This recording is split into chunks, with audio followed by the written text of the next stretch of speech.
आपने big boss तो देखा होगा कैसे उसमें कंट्रोवर्सीज होती रहती हैं। यूट्यूब पर ब्लॉगर्स की one of the biggest controversies जो चल रही है उसके बारे में हम करेंगे आज डिस्कस। तो आप पहले ना इस कहानी के कैरेक्टर्स को जान लो। ये है सचिन राज जो कि प्रोफेशन से एक इंजीनियर है एंड यूट्यूब पर ब्लॉग्स बनाते हैं विद हिज वाइफ मनीषा। इन दोनों का एक कंबाइंड चैनल है by the name of mister missus Raj Sachin Manisha. इस स्टोरी की तीसरी कैरेक्टर है नेहा आशीष तिवारी। नेहा आशीष तिवारी कोविड के टाइम पर फेमस हुई थी। ये एक विडो है एंड इनकी बेटी है ताशी नाम से, और ये अपनी मैटरनल फैमिली यानी भाई मम्मी पापा के साथ रहती है after very unfortunate passing of her husband Ashish Tiwari. And ये यूट्यूब पर व्लॉग्स बनाती हैं by the name of Neha Ashish Tiwari. इनका व्लॉगिंग चैनल है जिसमें इनके मिलियन सब्सक्राइबर्स हैं। इस स्टोरी में और भी कैरेक्टर्स इन्वॉल्व है पर मेनली जो कहानी है ना वो रिवॉल्व करती है इन तीनों के आसपास, नेहा, सचिन और मनीषा। सचिन ना नेहा को दीदी बुलाया करता था एंड नेहा सचिन को भैया। यहाँ तक कि नेहा सचिन को राखी भी बांधती, बट अनफॉर्चुनेटली ये सब सिर्फ ऑन कैमरा ही होता था। एज ऑफ कैमरा इन दोनों का अफेयर था एंड सचिन की वाइफ मनीषा इनिशियली इन सबसे वाकिफ नहीं थी। तो हुआ क्या ना, इनकी कंट्रोवर्सी की शुरुआत हुई थी एक पार्टी से। तो ये है सरिता जेठू, ये भी एक यूट्यूबर है एंड ये अक्सर ना बाकी ऐसे ब्लॉगर यूट्यूबर्स को इनवाइट करती थी पार्टी के लिए। कैसे का भी बच्चे का बर्थडे होता है, एनिवर्सरी होती है, तो इसमें इनके बाकी ब्लॉगर फ्रेंड्स भी आते थे एंड ये सारे ही ब्लॉगर्स ऑलमोस्ट ऐसा करते थे। तो अपेरेंटली उस एक पार्टी पर ना नेहा और सचिन एक साथ देखे गए थे in not so appropriate manner and apparently Sarita ने उनको देख लिया था एंड सरिता ने ये बात बताने की ट्राई की। पर उस टाइम पर नेहा ने काफ़ी अच्छे से अपनी ऑडियंस को इमोशनली मैनिपुलेट करा एंड उस टाइम पर ना नेहा की ऑडियंस काफ़ी कल्ट ऑडियंस थी। एज इन कमेंट्स में भी उसे नेहा दीदी से एड्रेस किया जाता था, उनकी काफ़ी रिस्पेक्ट थी। तो उन्हें लग ही नहीं रहा था कि उनकी नेहा कुछ गलत कर सकती है।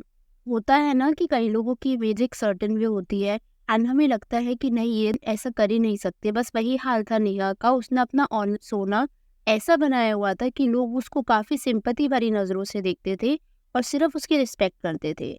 एंड उस टाइम पर काफ़ी लोग उल्टा सरिता को ट्रोल कर रहे थे जब सरिता ने ये सच्चाई दिखाने की कोशिश करी थी। एंड सरिता का बेबी भी हुआ था तो उसने इस कंट्रोवर्सी से बैक ऑफ कर लिया था। कुछ सही चल रहा होता है कि एक दिन नेहा आशीष तिवारी अपनी वेडिंग अनाउंसमेंट कर देती है सुमित के साथ एंड ये बताती है कि एक अरेंज्ड मैरिज सेटअप है, लेकिन ना अपने एंगेजमेंट सेरेमनी में वो सचिन को नहीं बुलाती। एंड देन सोशल मीडिया पर फॉलो अनफॉलो गेम चलता रहता है एंड इस दौरान ना सचिन नेहा मिलकर मनीषा को चीट कर रहे होते हैं प्रिटेंडिंग कि वो भाई बहन है, बट उनका एक्चुअली में एक्स्ट्रा मैरिटल अफेयर होता है। एंड इवेंचुअली मनीषा धीरे ये बात नेहा से कन्फ्रंट करने लगती है। जैसे कि इस लाइव में मनीषा ने बताया था कि नेहा उसके हस्बैंड को दिन में 5-5 6-6 बार फ़ोन किया करती थी एंड अगर वो मना भी करती थी ना, वो से मेरा मतलब है अगर मनीषा मना भी करती थी ना, तब भी नेहा यूज टू से कि मैं तो करूंगी फ़ोन सचिन को, अगर मुझे कोई काम होगा तो रोक सकती हो तो रोक लो। ऐसे ही एक और लाइव में ये भी पता चला था कि सचिन अक्सर नेहा को एक्सपेंसिव गिफ्ट्स दिया करता था, गोल्ड के, डायमंड के, एंड 5-6 दिन तक ना वो नेहा के घर उसकी फैमिली के साथ रहा करता था। अब ये बात तो आपको ही पता है कि गोल्ड और डायमंड्स इस तरीके से किसी भी क्लोज वन को ही दिए जाते हैं।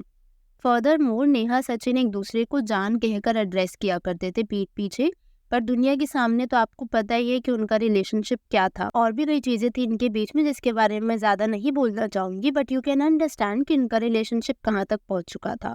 Eight one point of time Neha की ये प्लानिंग थी कि वो सुमित से शादी भी कर लेगी और सचिन के साथ अपना अफेयर कंटिन्यू रखेगी, और ये सब चीज़ें ना सचिन ने अपनी इस लाइफ में बताई। तो ऐसा नहीं है कि ये सारी बातें मैं खुद बना करके बोल रही हूँ। इनफैक्ट इस लाइव में सही चीज़ साफ साफ एक्सेप्ट करी थी कि हाँ, मेरा और नेहा का अफेयर रह चुका है। एंड ये सब वो तब सोच रही थी जब अक्सर वो अपने यूट्यूब वीडियोस में अपने हस्बैंड को याद करके वीडियोस बनाया करती थी। इजंट इट एन आयरनी कि आप दुनिया के सामने अपने हस्बैंड को याद करने की एक्टिंग करो, देन सुमित के साथ वेडिंग प्लान करो एंड सचिन के साथ अपना अफेयर भी कंटिन्यू रखो। इस पूरे फियास्को में एक चीज जो मुझे काफी वियर्ड लगी वो ये थी कि मनीषा बिल्कुल ही अपने हस्बैंड सचिन की गलती नहीं निकाल रही। उसे लगता है कि उसका हस्बैंड एक बच्चा है जिसे इस पूरे फियास्को में फंसाया गया है। And this is extremely sad, क्योंकि मेरे हिसाब से जितनी गलती नेहा की है उतनी ही इक्वल गलती सचिन की भी है। दोनों ही इक्वली रिस्पॉन्सिबल हैं। तो जैसा मैंने आपको बताया कि सचिन ने फिर भी एक्सेप्ट करी थी अपनी लाइफ में कि उसका और नेहा का अफेयर था, लेकिन नेहा ने ना ये चीज़ खुलकर अभी भी एक्सेप्ट नहीं करी है। उसने वीडियो ज़रूर बनाई बट उसने वीडियो में कुछ भी बहुत क्लियरली एक्सप्लेन नहीं करा, मतलब she was beating around the Bush, on point बात नहीं करी जिससे ये चीज़ पता चल पाए कि हाँ, उन्होंने ये चीज़ एक्सेप्ट करी हो कि उनका सचिन के साथ अफेयर था। दूसरी तरफ सचिन ने काफ़ी सारी व्हाट्सएप चैट्स भी शेयर करी थी अपनी लाइफ में, आप चाहो तो अभी अपनी स्क्रीन को पॉज़ करके देख सकते हो। तो ये कुछ चैट्स थी जो शेयर करी गई थी जहाँ पर वो एक दूसरे को अलेजेडली जान कह के एड्रेस कर रहे हैं एंड जो भी सिचुएशन रही थी उसको भी ये लोग डिस्कस कर रहे थे। तो they were quite in touch with each other. लेकिन ये सारी चीज़ें सिर्फ सचिन ने एक्सेप्ट करी हैं जैसे मैंने बताया, लेकिन नेहा ने अभी तक नहीं करी। इस पूरे ड्रामा के बाद ना एक चीज़ जो थोड़ी-सी और अजीब मुझे लगी वो ये थी कि सचिन मनीषा वापस से एक साथ हो गए। ये चीज़ ऐसा भी नहीं कि बिल्कुल ही अनएक्सपेक्टेड थी मनीषा से, बिकॉज़ अगर आपने मनीषा को देखा होगा या उसकी कुछ भी नहीं होगी, वो इनोसेंट लगती है। अब वो है या नहीं वो नहीं पता बट लगती है, बिकॉज़ उसकी आँखों के सामने ये सब हुआ। उसका हस्बैंड और नेहा दोनों ही अफेयर में थे एंड तब भी वो शांत रही। तो तभी हो सकता है जब आपको भापने लगे कि सामने वाला इंसान जो है वो उसका अफेयर चल रहा है, या आप बहुत इनोसेंट हो या फिर आपकी कोई मजबूरी हो। मजबूरी ये भी हो सकती है बिकॉज़ वो अभी भी पढ़ रही है, she is a college going student, तो हो सकता है वो फाइनेंशियली इंडिपेंडेंट ना हो एंड कहीं न कहीं सचिन पे डिपेंड करती हो, इसलिए वो ना चाहकर भी इस पूरे एक्स्ट्रा मैरिटल अफेयर को देखती रही।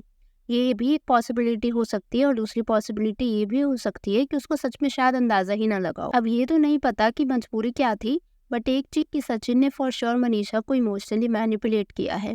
एज़ उसके ऊपर चीट करने के बावजूद भी मनीषा सचिन के साथ मिलकर व्लॉग्स बना रही है एंड सरप्राइजिंगली ऐसा बिहेव कर रही है एज इफ उसे कोई ट्रॉफी वापस मिली हो सचिन को वापस पाकर। अगर मैं आऊँ वीडियो के टाइटल पर कि नेहा आशीष तिवारी प्रॉब्लमेटिक क्यों है, तो एक तो प्रॉब्लमेटिक नेचर इनका ही है बिकॉज इनका अफेयर रहा जैसे मैंने आपको बताया सचिन के साथ, उसमें सचिन भी इक्वली ही प्रॉब्लमेटिक है और इक्वली रिस्पॉन्सिबल है। इस चीज़ को मैं डिनाई बिल्कुल भी नहीं करूँगी। लेकिन साथ ही साथ नेहा ने ना अक्सर थोड़ा सा बुली बिहेवियर दिखाया है, बिकॉज ऐसा उनके जो यूट्यूबर फ्रेंड्स हैं उन्होंने बताया कि जब भी उन्होंने ये बात बताने की कोशिश करी तो नेहा ने उनको कहीं ना कहीं चुप करवा दिया। और आप लोग जो ये देख रहे हो, आई नो आप शायद और भी कई व्लॉगर्स को देखते हो, तो व्लॉग्स देखने में कोई प्रॉब्लम नहीं है, लेकिन उनको अपनी लाइफ का हिस्सा बनाने में या उनके साथ इमोशनली अटैच होना थोड़ा सा प्रॉब्लमेटिक है। क्योंकि आपने देखा ही होगा अक्सर कितने सारे व्लॉगर्स होते हैं जो उनका ऑनलाइन पर्सोना होता है काफ़ी हैप्पी टू गो रहता है। इन रियल में ना सबकी लाइफ एक जैसी ही होती है, लाइफ में प्रॉब्लम्स भी होती हैं तो लाइफ में हंसी भी होती है, पर व्लॉगर्स अपनी अक्सर उस लाइफ को दिखाते हैं जहाँ पर सिर्फ हैप्पी पार्ट होता है, जो दूसरा पार्ट होता है ना वो उसको नहीं दिखाते, बिकॉज किसी को भी वो चीज़ अक्सर देखनी पसंद नहीं रहेगी। तो आप उनको देखो बट उनसे इमोशनली अटैच मत हो, बिकॉज इट इज़ समथिंग जो आपको ही आगे हर्ट करेगा। ये चीज़ मैं इसलिए भी कह रही हूँ क्योंकि इस पूरी कंट्रोवर्सी पर जब मैंने रिसर्च करी ना, मैं कमेंट्स पढ़ रही थी तो मुझे पढ़ के ऐसा लगा कि जो नेटिजन्स है वो काफ़ी ज़्यादा अटैच थे नेहा आशीष तिवारी से, और जब ये सब हुआ ना तो उनको यकीन ही नहीं हो रहा था कि उनकी नेहा दीदी ऐसा कर सकती है। उन्होंने एक्चुअली उसे एज अ नेहा दीदी एड्रेस किया था एंड इवन सचिन को सचिन भैया के तौर पे कि सचिन भैया आप मनीषा के पास वापस चले जाओ। तो ये सब मुझे थोड़ा सा ओवर द टॉप लगता है। मैं आपसे जानना चाहूंगी कि इस पूरी फियास्को में आपको क्या लगता है कि नेहा गलत है, सचिन गलत है, या मनीषा गलत है, या तीनों ही गलत है? आप अपने थॉट्स कमेंट्स में ज़रूर शेयर करना। अगर आपको वीडियो पसंद आई हो तो लाइक के बिना मत जाना एंड अगर आप चैनल पर नए हो कंसिडर सब्सक्राइबिंग द चैनल। मैं आपसे मिलूंगी एक और नई वीडियो के साथ।